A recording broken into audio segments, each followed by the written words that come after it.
Removal of lung procedure method. The physician opens the chest cavity widely to gain access to the lung to be removed.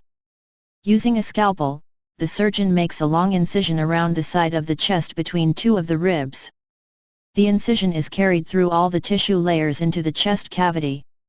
Rib spreaders are inserted into the wound and the ribs are spread apart, exposing the lung, heart, and other structures. The root of the lung is found by pushing aside the deflated lung with a gloved hand and large moist gauze sponges. Within the root of the lung, the blood vessels and bronchial tubes are clamped, tied off, and cut.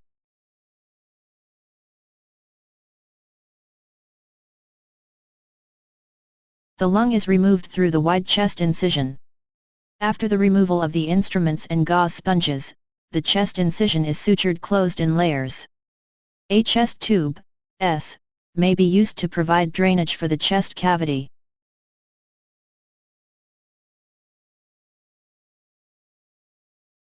Alternately, the chest cavity can be opened and the operation performed through a vertical incision in the center of the chest through the sternum. The skin incision is carried down to the sternum bone and a saw is used to split the sternum. With the sternum split in half, the chest is entered by spreading the sternum apart with a set of rib spreaders. When the procedure is complete, the wound is closed by using wires to bring the two halves of the sternum together and the skin is closed over the sternum by suturing.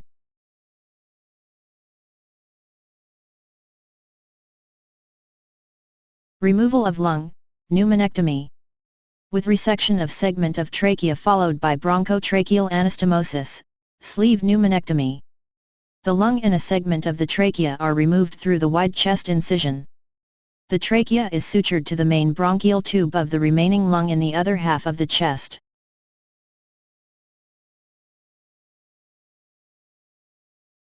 Removal of lung, pneumonectomy, extrapleural. The physician removes one lung in its entirety and the pleural membranes covering the lung and the inside surface of the chest cavity, the parietal pleura.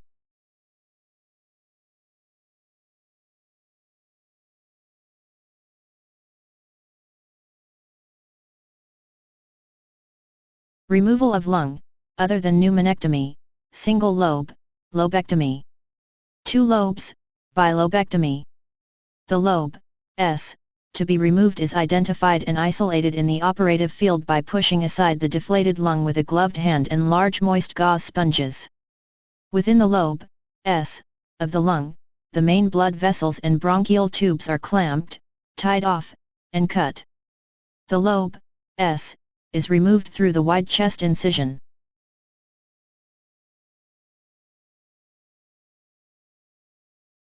Removal of lung, other than pneumonectomy, single segment, segmentectomy. The physician removes a segment of a lobe of one lung.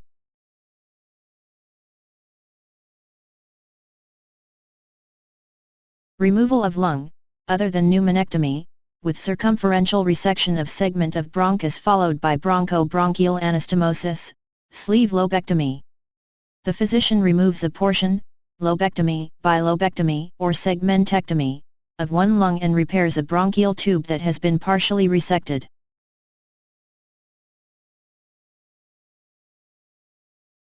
Removal of lung, other than pneumonectomy, with all remaining lung following previous removal of a portion of lung, completion pneumonectomy. The physician removes the remaining portion, S, of a lung from a prior partial lung removal.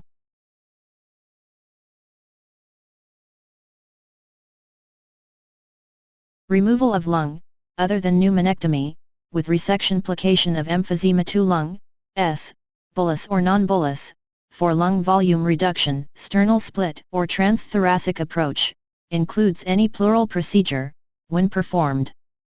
The physician removes part of an emphysema to lung.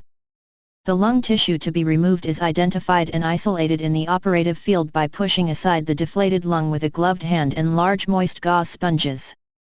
The lung tissue may be further isolated using a row of staples.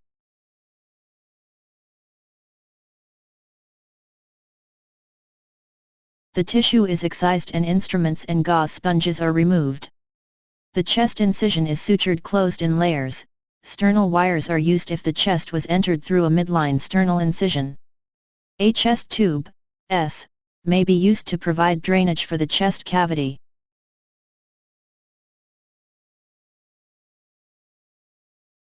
Obliteration. Obliteration means to remove completely a body organ or part, as by surgery, disease, or radiation.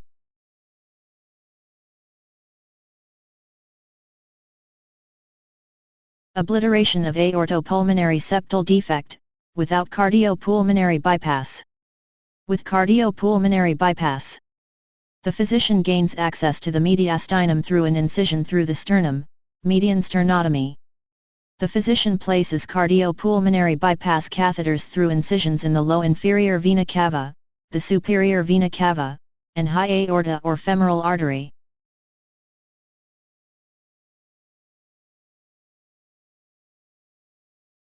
The physician stops the heart by infusing cardioplegia solution into the coronary circulation.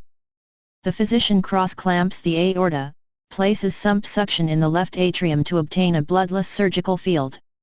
The physician exposes the aortopulmonary septal defect by cutting through the ascending aorta or main pulmonary artery.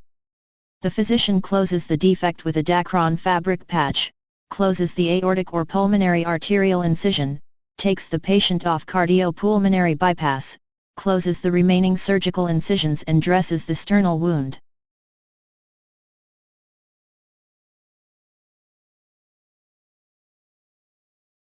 Mastoid obliteration. Through a post-auricular incision, the physician accesses the mastoid cavity of a previous mastoidectomy. Any remaining mastoid disease is removed. To lessen the size of a large mastoid cavity or to stop a cerebrospinal leak, the cavity is obliterated with a rotation flap of fascia or muscle and/or free fat graft and skin. The flap is sutured into place, and the incision is sutured.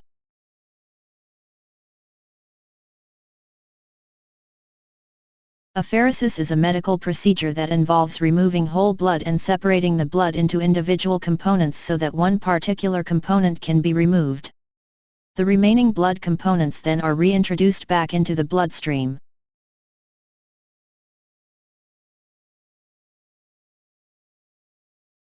Whole blood is drawn out of one arm and into an instrument called a separator, which uses a microprocessing technique to draw the blood, anticoagulate it, and separate the component to be removed by centrifugal spinning, filtration, or column adsorption with the help of computerized calibration.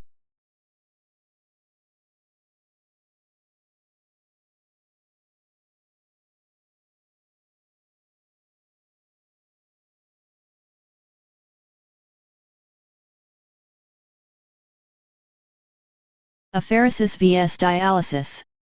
Apheresis is the removal of blood from a patient, and the removal of certain components, such as platelets, from that blood, followed by the transfusion of the filtered blood back to the patient. Dialysis is a method of separating molecules or particles of different sizes by differential diffusion through a semi-permeable membrane. Therapeutic apheresis, for white blood cells. For red blood cells. For platelets. For plasmapheresis. With extracorporeal immunoadsorption, selective absorption, or selective filtration and plasma rain fusion.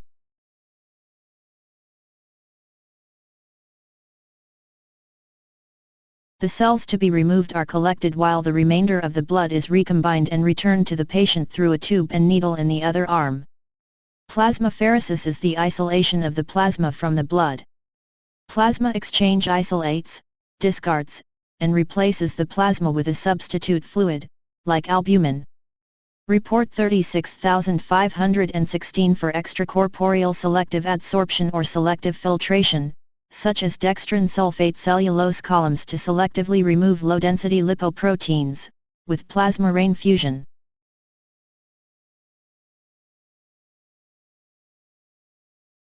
Photopheresis, extracorporeal. The physician draws a patient's blood and exposes the blood to light to eliminate destructive elements. The physician establishes venous access or attaches the machine to an existing central venous catheter line. The blood is removed and cycled through the pheresis machine where it is exposed to therapeutic wavelengths of light. The conditioned blood is returned to the patient through a catheter and a needle inserted in the vein.